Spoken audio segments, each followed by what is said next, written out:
Okay, so why does Pilates work for the spine?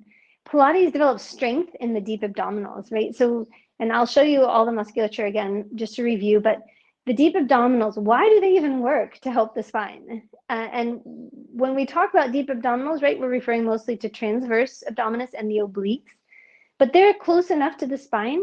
If they're working right, they can give a lot of support so the back doesn't have to take all the weight. Most of the time, people are really imbalanced, right? Abs versus back. The back is stronger, the abs are weaker.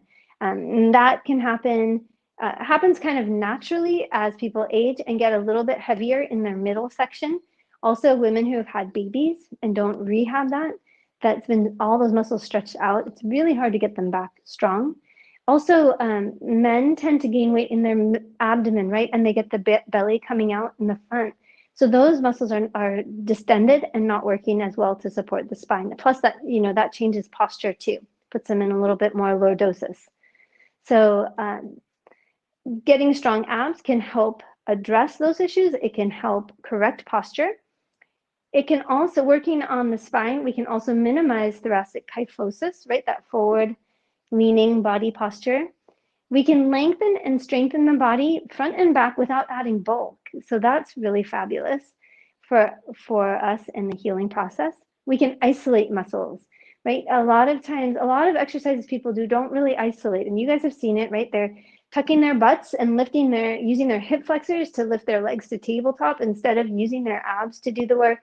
And you've seen it in people who run, with this low down posture, hips behind them, they never lift up onto the balls of the feet, right? They're just kind of sitting while they walk and run.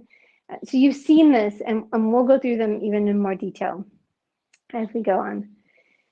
So those things about Pilates, just these things about Pilates can really help us a lot. And the guiding principle when we're talking about strengthening the lumbar spine is creating stability in the body, right? We create stability from the center, and that allows freedom of motion of all our appendages, hips, knees, shoulders, neck is part of the spine, I know, but also head, right? So if we're stable in the center, we can move everything else with ease and without causing problems for ourselves.